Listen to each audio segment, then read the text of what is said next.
3 YouTube சேனல்கள் வியாபாரத்திற்கு இருக்கிறது. தேவைப்படுபவர்கள் இந்த எண்ணுக்கு தொடர்பு கொள்ளுங்கள்.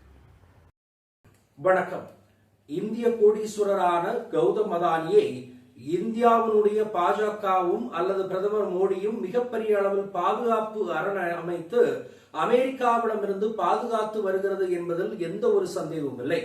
அமெரிக்காவில் இருக்கக்கூடிய பெடரல் கோர்ட் அதானியை கைது செய்வதற்கான அனைத்து உத்தரவுகளையும் பிறப்பித்து விட்டது.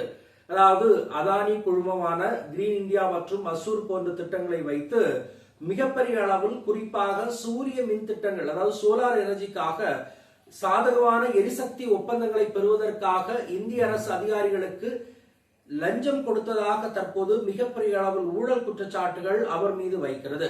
அமெரிக்காவுடைய மத்திய வழக்கறிஞர்கள் கௌதம் அதானி மற்றும் அவரது பல கூட்டாளிகள் மீது குற்றம் சாட்டி வழக்கை பதிவு செய்திருக்கிறார்கள்.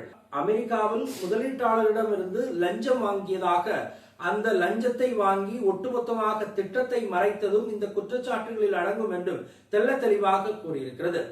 மிகப்பெரிய அளவில் விளக்கமாக கூற வேண்டும் என்றால், அதானி மற்றும் அவரது கூட்டாளிகள், குறிப்பாக அதானி மற்றும் அவரது சகோதரரான சாகர் அதானி ஆகிய 2 பேருக்கும் இந்திய அதிகாரிகளுக்கு ரூபாய் 250 மில்லியன் டாலருக்கு அதிகமாக லஞ்சம் கொடுத்திருப்பதாகவும் அமெரிக்க நீதித்துறை மற்றும் பத்திரங்கள் மற்றும் பரிவர்த்தனை ஆணையம், அதாவது டிஓஜே மற்றும் எஸ்இசி குற்றம் சாட்டுகின்றன. ஆனால் இதை முதலீட்டாளரிடமிருந்து மறைத்து வைத்திருக்கிறார் என்பதும் இதில் உற்று நோக்க வேண்டிய ஒரு விஷயமாக பார்க்கப்படுகிறது.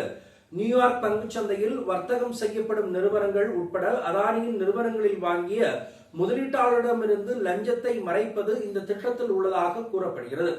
மோசடி குற்றச்சாட்டுகள் மிகப்பெரிய அளவில் எழுந்து வருகின்றன. இந்திய குற்றப்பத்திரிகையில் முதலீட்டாளர்களுக்கு தவறான தகவல்களை வழங்குவது தொடர்பான மோசடி குற்றச்சாட்டுகளும் இதன் மீது அடங்கி இருக்கின்றன. இந்த குற்றச்சாட்டுகளை அதானி குழுமம் மறுத்து வருகிறது. அவற்றை ஆதாரமற்றது என்றும் இந்திய மீதான தாக்குதல் என்றும் கூறியிருக்கிறது. ஆனால் இந்த வழக்கு அதானி குழுமத்தினுடைய வணிக நடைமுறைகள் மட்டுமல்லாமல் இந்தியாவினுடைய அரசியல் முடிவுகளில் வணிக உறவுகளை சாத்தியமான செல்வாக்கிற்கும் அல்லது மிகப்பெரிய அளவிலான கவனத்தையும் ஈர்த்திருக்கிறது என்றும் கூறப்பட வேண்டும். அதானி குழுமம் சில நேரங்களில் பங்குச்சந்தையில் மிகப்பெரிய அளவில் வீழ்ச்சி அடைந்தாலும் அந்த வீழ்ச்சியை மீண்டும் உயர்த்தி கொண்டு வருவது இதனுடைய விளைவாக தான் இருக்குமோ என்கின்ற கேள்வியும் தற்போது இருந்து வருகிறது. ஆனால் அமெரிக்காவில் இந்த அளவிற்கு மிகப்பெரிய அளவில் இவர்களை கைது செய்ய வேண்டும். அதானியை ஆதாரங்களுடன், அதாவது ஹேக் நேஷன் எவிடன்ஸ் அப்படிங்கிறபடி அவர்களுக்கு அனுப்பப்பட்ட சம்மன்களை இந்திய அரசாங்கம் அதானிக்கு அனுப்ப மறுக்கிறது என்றும், அதானியை ஒட்டுமொத்தமாக அரணமைத்து பாதுகாக்கிறது இந்த பாஜக அரசாங்கம் என்றும் தெள்ள தெளிவாக அமெரிக்காவுடைய ஊடகங்களும் சரி, அங்க இருக்கக்கூடிய நீதி ஆணைகளும் சரி கூறி வருகிறது. எப்பொழுதுதான் தன்னுடைய நண்பர் அதானியை அமெரிக்காவுக்கு விற்கப் போகிறார் என்பதும் யாருக்கும் தெரியாது. தனக்கு ஏதாவது நேரும் என்றால் கண்டிப்பாக அதானியையும் அமெரிக்காவிற்கு காட்டிக் கொடுப்பார் என்பதில் நம்முடைய இந்திய அரசாங்கம் மிக சூட்சமாக தான் வேலையை பார்த்துக் கொண்டிருக்கிறது. பொறுத்திருந்து பார்ப்போம். மற்றொரு இதில் சந்திப்போம். நன்றி, வணக்கம். மை நேம் இஸ் ரெட் சேனலை சப்ஸ்கிரைப் பண்ணிக்கோங்க. அதுக்கப்புறமா பக்கத்துல இருக்கிற ஜாயின் பட்டனை கிளிக் பண்ணீங்கன்னா ஒரு நியூ பேஜ் ஒன்று ஓப்பன் ஆகும். அதுலயும் ஜாயின் பட்டனே கிளிக் பண்ணிக்கோங்க. அதுல பாத்தீங்கன்னா credit R debit card options இருக்கு. இதுல உங்களுக்கு விசா, மாஸ்டர் கார்டு, ரிப்பே அப்படின்னு 3 ஆப்ஷன்ஸ் கொடுத்துருக்காங்க.